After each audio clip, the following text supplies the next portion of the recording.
We are at Kevin's home, our dealer sales and service manager, which is right outside of Boston in beautiful Everett. And I wanted to go over this suspension plate with everybody today because it's important for everyone to understand what we're looking at. In Kevin's case, it's a renovation and we faced a false ceiling. For anyone who doesn't know, a false ceiling is a ceiling that is installed below an existing ceiling. So what challenge it poses with Focus is that this fireplace requires a structure, a ceiling structure, in order to hold its weight. And in Kevin's case, the structure is higher up. So what Kevin decided to do was he installed products called a unistrut and threaded rod. And it helped him be able to utilize the ceiling structure while still having the false ceiling in place. And these threaded rods came through his finished ceiling, and we pushed the round plate up into place and used these nuts to tighten it down. Now what's nice about this installation is you can use these nuts to level your fireplace. So we talked a little earlier about leveling the pipe. Now we're talking about further leveling the fireplace once it's installed in the bottom. So again, this is great for renovations because it can work with existing ceilings and current ceiling structures like trusses and rafters. At this point, you want to be sure to measure, mark, and cut. And it's always good to measure twice.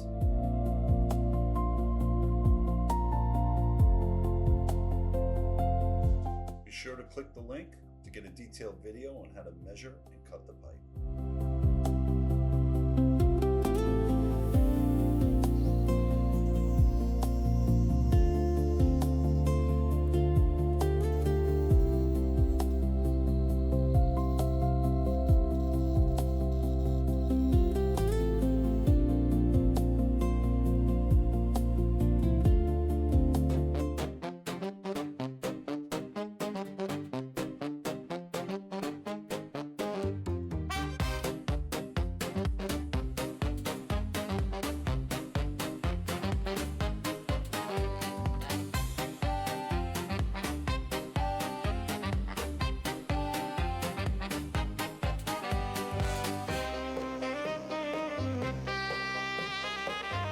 All right, here's the next step, folks.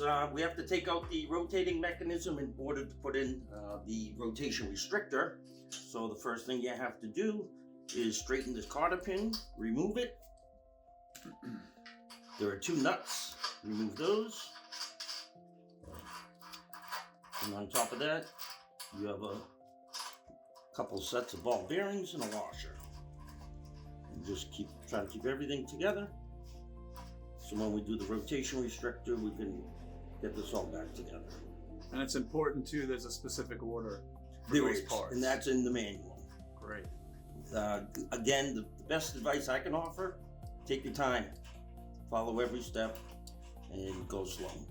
Here we go, folks, rotation restrictor. So this is what it looks like. This is the moving part. This is where you want to make sure there's no electrical supply. This little notch here, that is for the power supply to sit in. And we're going to zip tie that to prevent it from being removed. There's your set screw. It goes on the spindle, and you want that set screw to point where you want the center of the fireplace opening. The best advice I can give you is follow the manual, treat it as gospel. The rotation restrictor has to be centered. This set screw here, you want that where you want the opening to be centered. At this wide portion here, it needs to go up equivalent of 1 1/8 inches.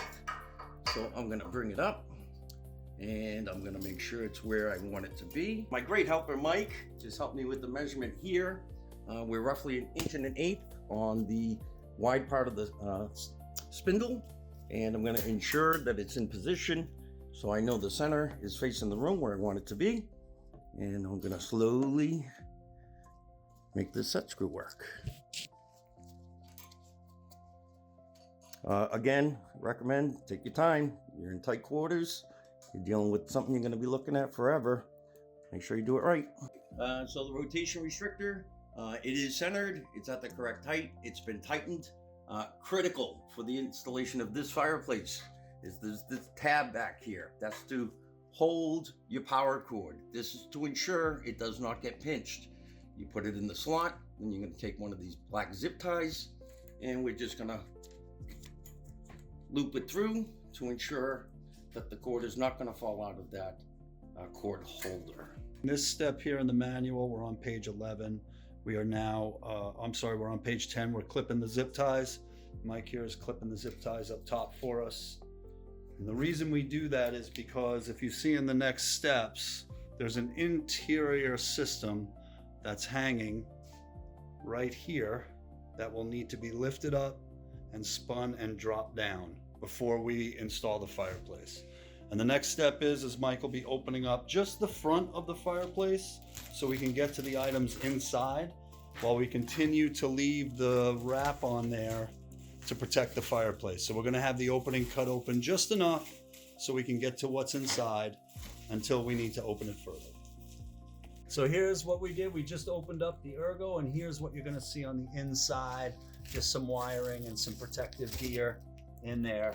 And then up in there is what's going to be our next steps. We're going to be removing that item right there. All right, so here, this is the device that needs to be raised up, and then quarter turn counterclockwise, and dropped down carefully onto the provided foam that Focus gives us. And you can leave it setting just like this until after the fireplace is installed, and you want to assure that you have the set screw that's included with it, because that's what's going to stabilize it once we reinstall after our beautiful hearth is put on.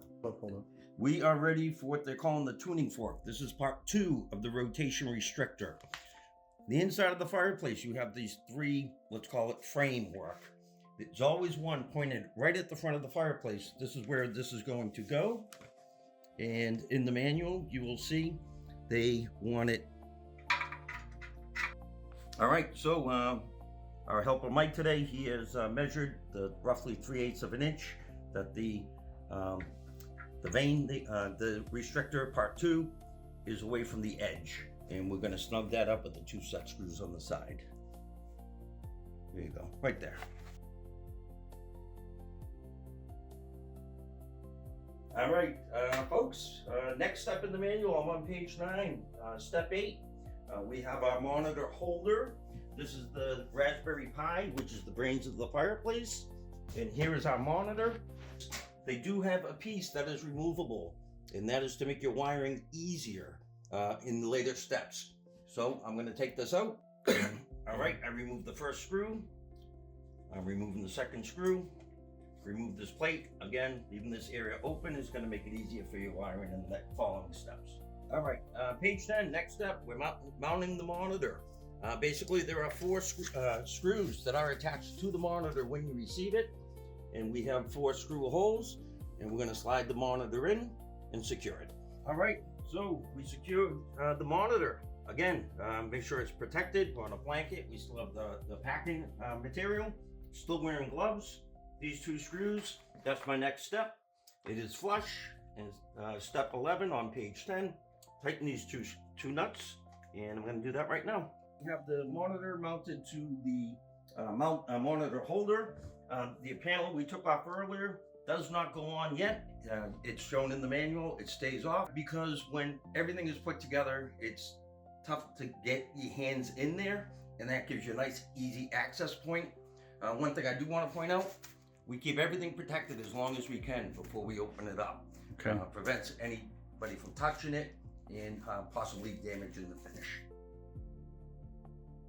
All right, so part 2 of the rotation restrictor is in place. This is the big step, the biggest step, I would say. Now is the time we're gonna install it onto the flue. Huge recommendation. This is a motorcycle jack. We got this at Harbor Freight Tools, cost $200. It's fantastic. It prevents you from having to lift the fireplace because there's no handholds and whatnot. Gives you the opportunity to work cleanly and safely and securely. So the hearth is 198 pounds, but due to the design being rounded and one part being cut open, it's misbalanced. So the jack is gonna hold that weight for you. It's on wheels, so we're gonna put it into position. Again, like anything else, we tell you take your time, follow each step, do not skip, make sure everything's done, and again, take your time, and you'll benefit with a great installation. I just want to show everybody the ball bearing that sits on top of the fireplace. It's a mechanism and it has two, let's call it races, inside this washer looking material. You want to make sure the ball bearings are riding inside that channel. And the steps is, just place it here. All right, so here's Mike and I. The power supply, again, it's in the rear of the fireplace. Your first set of ball bearings is on top of the fireplace. Your rotation restrictor is in place. Now we're gonna use this handy motorcycle jack and taking our time, gonna slowly put it into position and stop pumping, and we'll adjust as we go. Should keep going smooth. Yep. If you feel any resistance at this point, stop, look, and adjust, because the jack doesn't come straight up. It will rise at an angle. So you want to make sure you take your time. If you're not aligned perfectly, it needs further adjustment. We have this handy tool from Focus.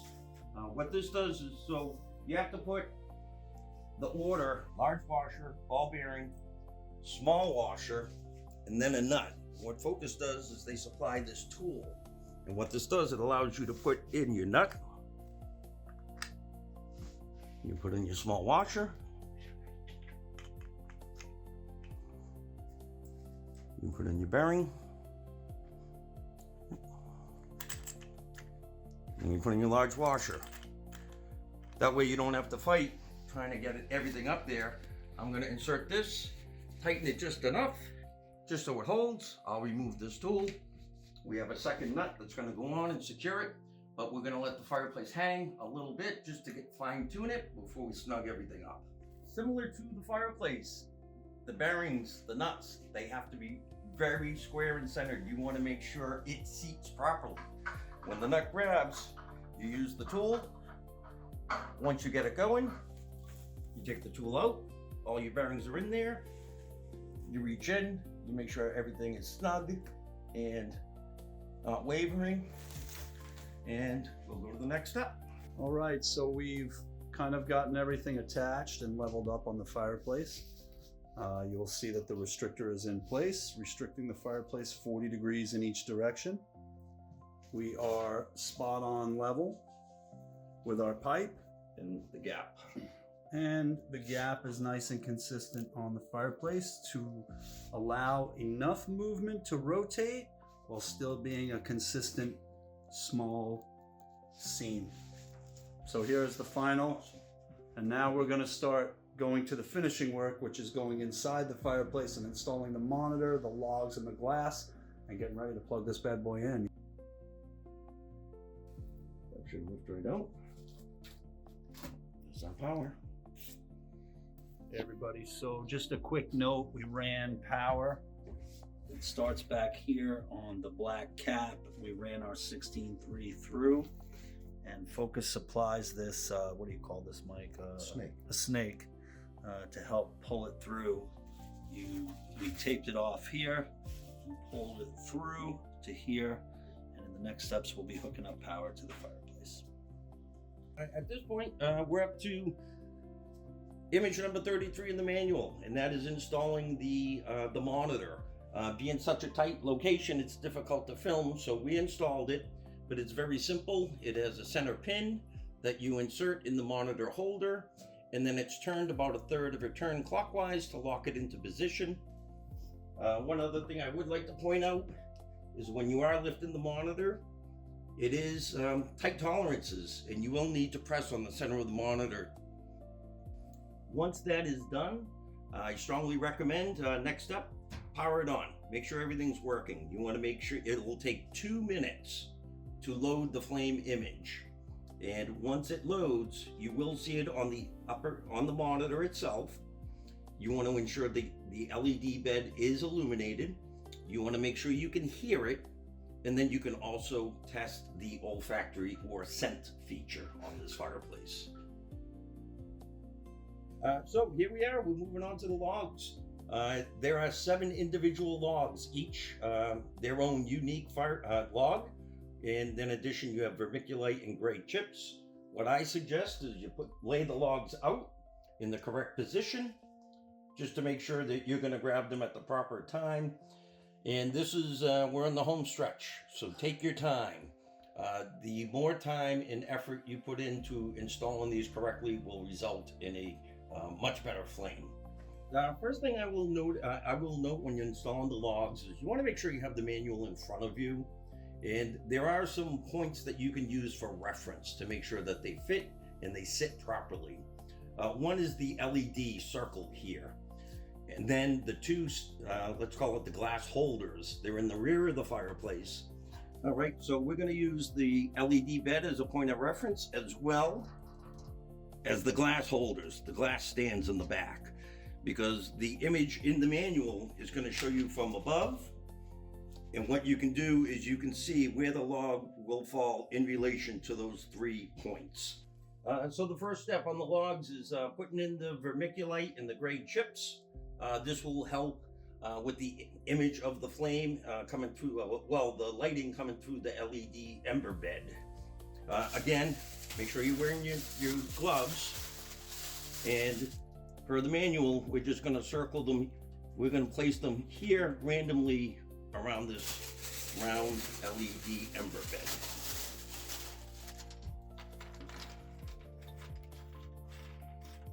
And it will diffuse it, the lighting, to make it appear very natural. One important point, as noted in the manual, you want to make sure that you're not going to have any chips between the edge of the glass holder and the LED bed to ensure that the glass goes in without issue. So we're here. Yep. And we're going to place the first log. This is log number 1. And again, I'm going to use those reference points to ensure that it lands in the correct spot. And I also want to make sure that the log is sitting in the correct orientation.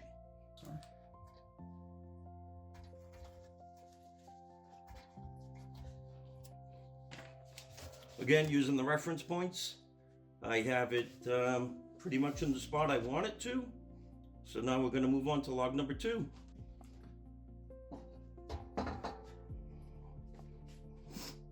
All right, log number 2, you can see in the image, there's a space. So I did the same. I had the same space. I have it bring it to the edge of the opening here. If we're on to step number 4, which is log number 3. You will notice, again, use the fireplace as reference. You're looking at this from above. So you want to make sure the tail end of it is away from the glass rail, but it's slightly extended over the round portion of the bottom. And this is going to lay on top of these two logs.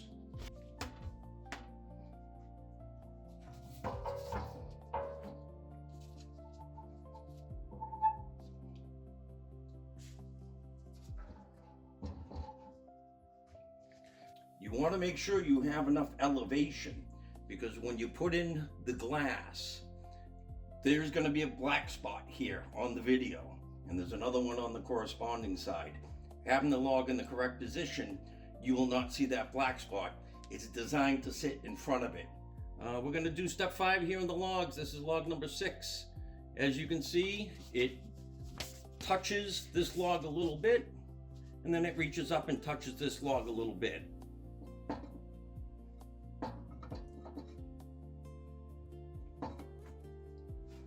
And we're putting in log number 5, so we're more than halfway there. Again, use these reference points to understand where the log needs to sit.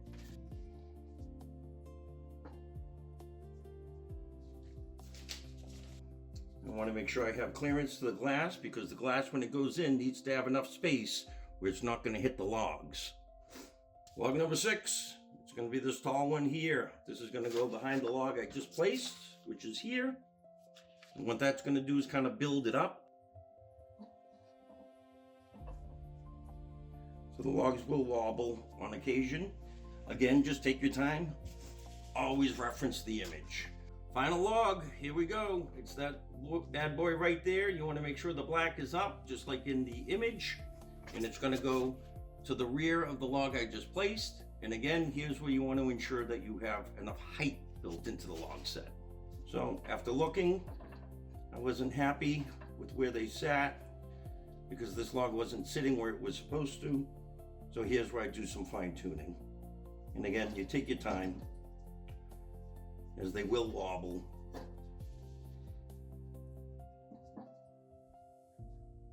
All right, I'm happy with that. So as you can see, it's built up, and that's what's going to enhance the flame image.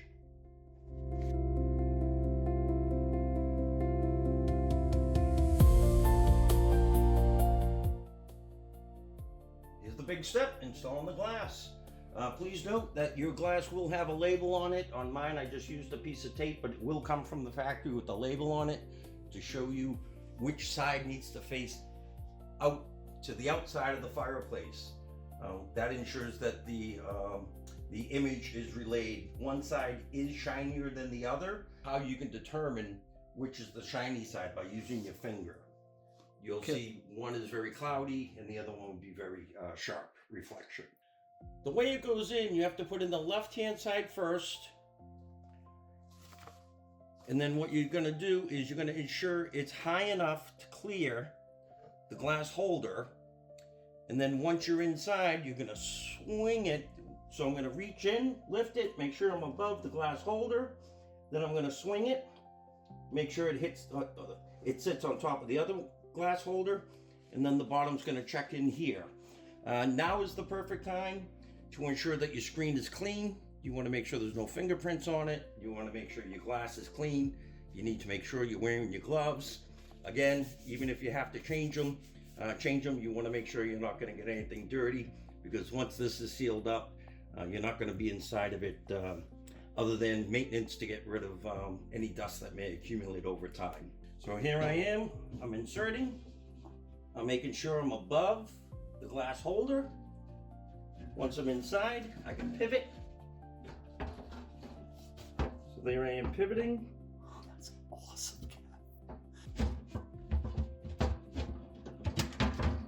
Oh, had a little problem with the log there.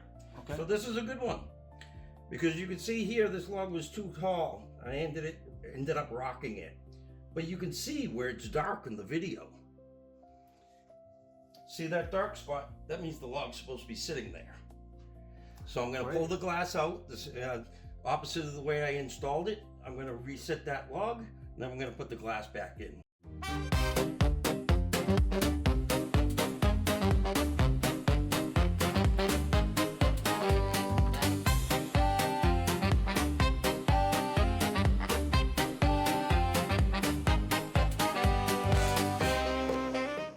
There we have it, folks. And you can see now that log on the right that I rearranged is covering that black spot on the video to give you that enhanced image. So as a reminder, the fireplace does rotate. Your rotation restrictor will limit how much it can turn, so you can't damage the power supply. You will receive an accessories box. Inside this box is going to be one of the most vital things is gloves.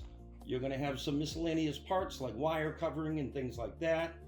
And then this is really cool, scent cartridges. There's 10 of them. They're wrapped individually. When you pull them out, you can see what flavor of the day or what scent it is. And these can be ordered, replacement can be ordered through the e-commerce site of Focus. Here's the cool part about the scent cartridges. It's right here. It literally pulls right out and reinstalls back in. That's it. When you turn on the scent on your app, you'll see that it will tell you the name of the scent as well as how much is remaining as a percentage. So on this one, I probably have about 93% left of this cartridge. I've been using it for a little bit. So going in and out of this fireplace, I have chipped up the edge.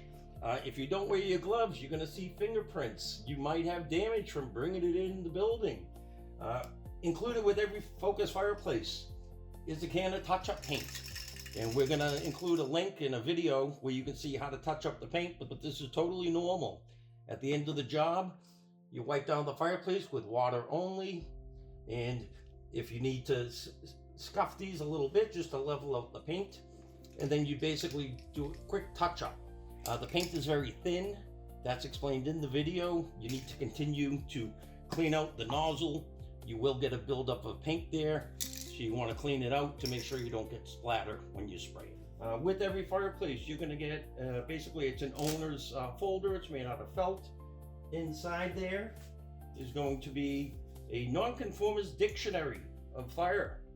This goes over the history, some of the models, and evolution of the Focus fireplaces. This is available in English or French. So please identify which language you would like when ordering your fireplace. All right, another piece that comes with the fireplace, and I feel this is very important. It's a certificate of authenticity. This is proving that this was manufactured by Focus. And I'm going to hand this off to Chris. You can get a close-up here. But inside there's a metal plaque. And if we know your customer's name, we can actually, or project name, we can add it at the factory. So that way they have a personalized certificate of authenticity. And this is what I call the cherry on the top of owning one of the world's best fireplaces.